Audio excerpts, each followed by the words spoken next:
Assalamualaikum warahmatullahi wabarakatuh. Halo semuanya, jumpa lagi dengan saya Chow Sing Sing, kurator dari podcast Horror Night Story. Oke, apa kabarnya semua? Semoga kalian semua pada sehat ya. Dan malam ini sebelum saya mulai bercerita, saya mohon maaf kepada Mas Isro Aldinu yang sudah mengirimkan cerita ini yang akan saya ceritakan malam ini. Ini sebenarnya kirimannya udah lama, cuman saya baru sempet ya rekaman terus ngedit-ngeditnya itu baru hari ini gitu. Ya biasalah, pekerjaan. Oke, tidak usah berlama-lama, langsung saja kita ke ceritanya. Selamat malam admin podcast Horror Next Story. Sebelumnya perkenalkan, nama saya Aldi. Saya berasal dari Bogor. Usia saya masih 18 tahun dan penonton setia podcast Horror Next Story via YouTube. Oke bang, di sini saya memberanikan diri untuk sekedar mereplay ulang kejadian yang saya alami pada bulan Juni 2020 ini. Kejadian ini real terjadi pada diri saya. Dan apa yang bakal saya ceritakan ini tidak saya lebih-lebihkan, apalagi saya kurang-kurangkan. Jadi begini ceritanya. Pada pertengahan Juni 2020, hari Kamis pagi, saya berniat untuk pergi ke suatu tempat. Tempat ini belum keluar dari zona Bogor, tetapi jarak tempuh dari rumah saya ke tempat ini akan memakan waktu sekitar 3-4 jam lamanya. Karena saya waktu itu sedang ingin melakukan transaksi COD dengan seseorang, tepatnya di wilayah Cigudeg, Parung Panjang, Bogor. Pukul 1 siang, saya berpamitan dengan orang tua saya dan memberanikan diri untuk berangkat ke sana, meskipun saya agak ragu. Akhirnya saya pun berangkat dari rumah saya menuju tempat yang sudah orang itu Sherlock. Saya sempat menggampangkan karena saya biasa membawa sepeda motor saya ngebut. Saya beranggapan bahwa sebelum Isya saya sudah selesai dan pulang kembali. Tetapi semua rencana itu tidak sesuai dengan apa yang saya pikirkan. Untuk perjalanan dari Bogor ke perbatasan Cigudeg Parung Panjang, tidak terjadi apa-apa.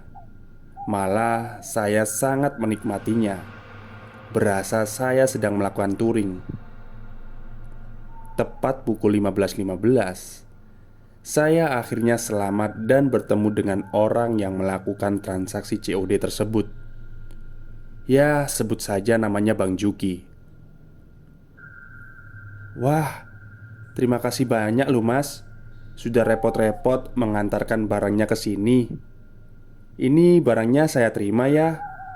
Ini uangnya sudah saya tambahin buat beli bensin.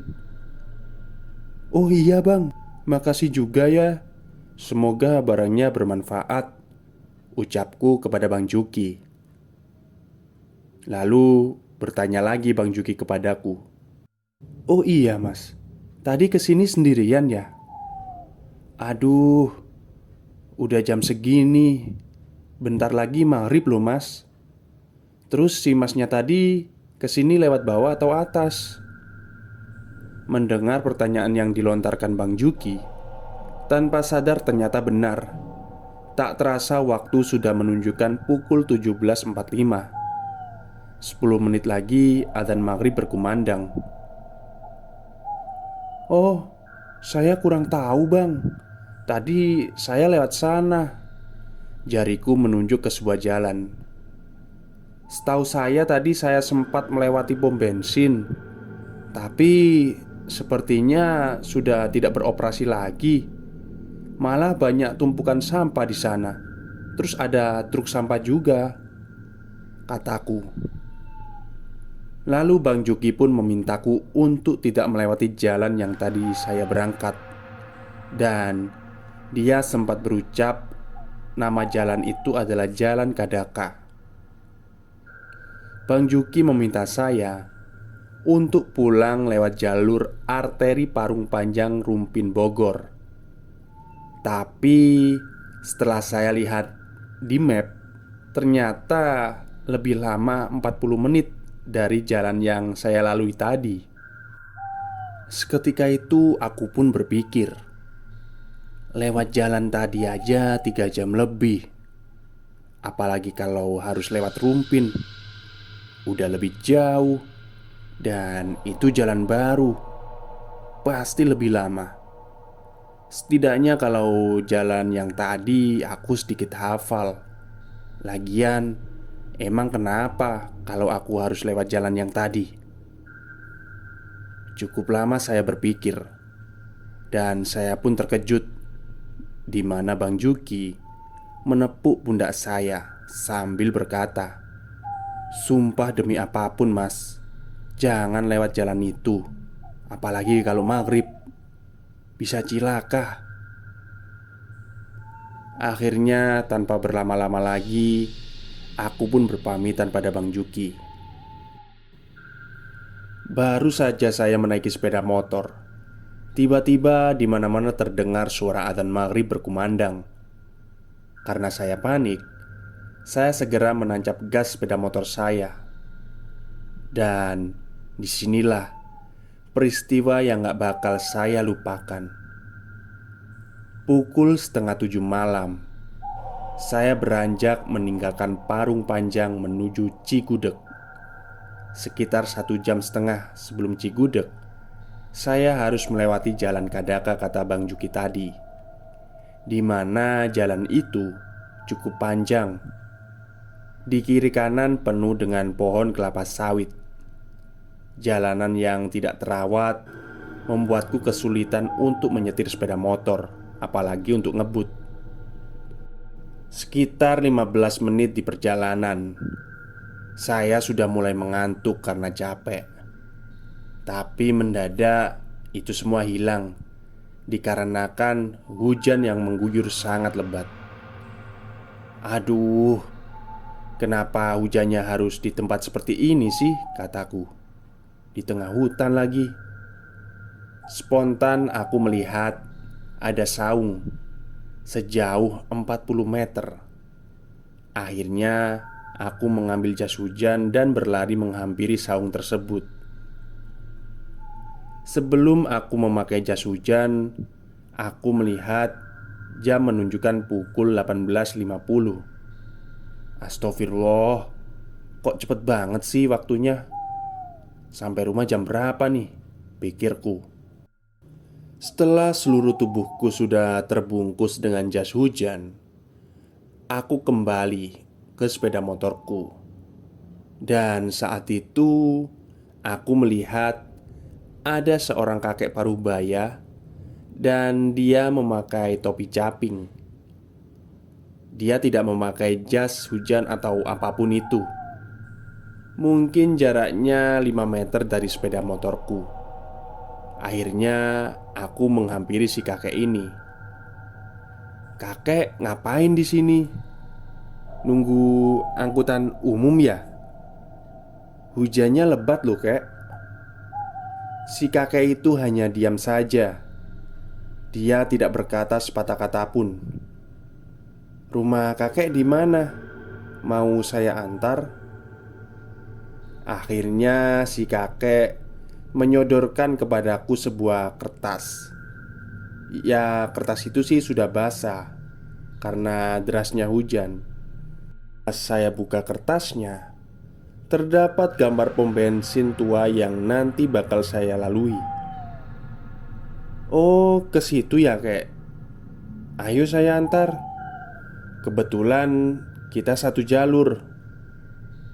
Akhirnya si kakek naik ke atas sepeda motor saya. Saya kasihan melihat si kakek ini hanya menunduk sambil menggigil. Kami pun akhirnya melanjutkan perjalanan menuju Cigudeg. Semenjak itu saya sudah tidak membuka ponsel dan melihat jam dikarenakan hujan yang sangat lebat. Sial, aku nggak bisa lihat apa-apa nih. Minim banget pencahayaan di sini, gumamku dalam hati. Bismillah aja lah. Aku cepetin aja sepeda motorku. Tiba-tiba si kakek yang berada di belakangku batuk-batuk. Dan alangkah terkejutnya saya ketika melihat ke arah spion. Bola mata si kakek ini keluar. Di situ saya langsung terpeleset dan saya jatuh dalam selokan. Sakit sekali rasanya saat itu.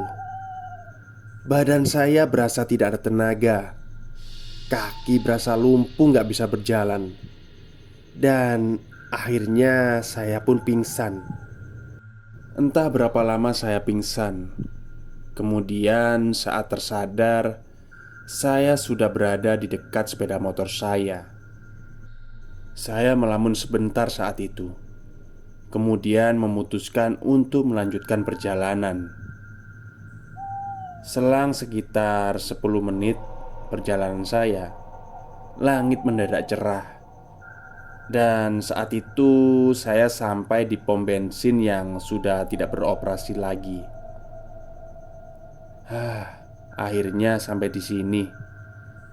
Ya sudahlah, saya berhenti dulu sambil memasukkan jas hujan ke bagasi. Dan saya lihat waktu itu menunjukkan pukul 11 malam. Pada saat saya mengeluarkan HP dan mengecek isi HP, tiba-tiba perhatian saya tertuju pada sebuah truk sampah yang berada di pom bensin tersebut. Lampunya tiba-tiba nyala, begitu terang. Padahal kalau saya lihat, truk ini sudah lama tidak digunakan. Saya lihat lebih fokus lagi. Dan ternyata di dalam truk itu tidak ada siapa-siapa. Akhirnya saat itu saya memutuskan untuk pergi dari tempat itu. Tapi karena penasaran, aku samperin tuh truk. Dan aku melihat di boxnya itu ada seperti cairan. Aku kira itu cairan sampah, tapi kok kental. Cairan itu berjatuhan ke bawah. Dan saat aku berbalik badan, sungguh apesnya diriku. Malam itu adalah malam Jumat. Aku dihadapkan dengan sosok kepala pocong yang ada di bawah ban truk. Jadi ada kain kafan putihnya. Di lubang hidungnya ada kapas dan mukanya seperti meleleh. Di situ aku langsung lari ke motorku dan meninggalkan tempat tersebut. Tapi itu bukanlah akhir dari teror ini. Teror ini kembali muncul saat aku melewati perkebunan kelapa sawit. Ya, sebenarnya hanya tinggal 40 menit lagi aku sampai di jalan besar Cigudeg. Dan kalian tahu apa yang menerorku saat itu? Saat aku mengemudi sepeda motor, dari kejauhan terlihat seorang kakek-kakek yang tadi aku bonceng. Dia berada di pinggir jalan. Seketika itu, aku langsung tancap gas. Setelah melewati kakek-kakek tua itu, kira-kira jarak 10 meter, motorku mati. Aduh, bingung banget saat itu. Aku langsung turun dan memeriksa sepeda motorku. Barangkali saja bensinnya habis. Tiba-tiba muncul sesosok anak kecil, bersih dan wajahnya pucat. Dia menghampiriku.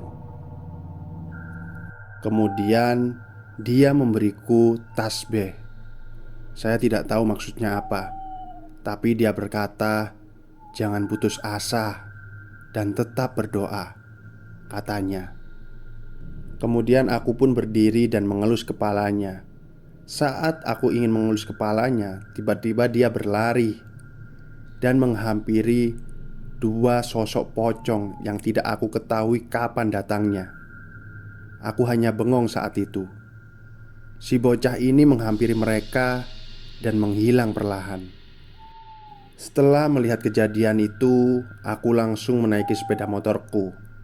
Dan aku lihat jam di tanganku menunjukkan 2.40. Akhirnya saya melanjutkan perjalanan. Ada sekitar 20 menit tidak ada peristiwa lagi. Dan keluarlah saya dari jalan Kadaka itu, yang ditandai batu besar seperti batu raksasa gitu. Tapi bukan tumpukan batu loh ya. Ini hanya satu batu tapi besar. Dan setelahnya ada jembatan. Dan tidak lama saya bertemu dengan jalan besar. Saya tinggal lurus sampai ke kota Bogor. Dan baru sampai ke Lewiliang. Nama kotanya sulit ya. Oke, lanjutlah. Setelah sampai ke Lewiliang, ternyata azan subuh berkumandang. Aku pun minggir untuk menunaikan sholat subuh sambil memikirkan kembali kejadian itu. Kemudian ketika aku ingin mengambil tasbih yang diberi oleh anak kecil itu, tiba-tiba tasbih itu sudah tidak ada. Hilang entah kemana, entah jatuh atau gimana di jalan tadi. Dan akhirnya saya lanjut terus, bablas sampai rumah. Tepat pukul 4.45 saya tiba di rumah. Itulah kisah nyata yang saya alami.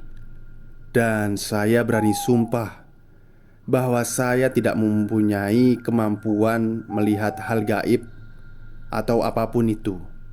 Ya, mungkin itu adalah hari sial saya. Dan saya nggak bisa menyimpulkan kata-kata yang tepat untuk peristiwa ini.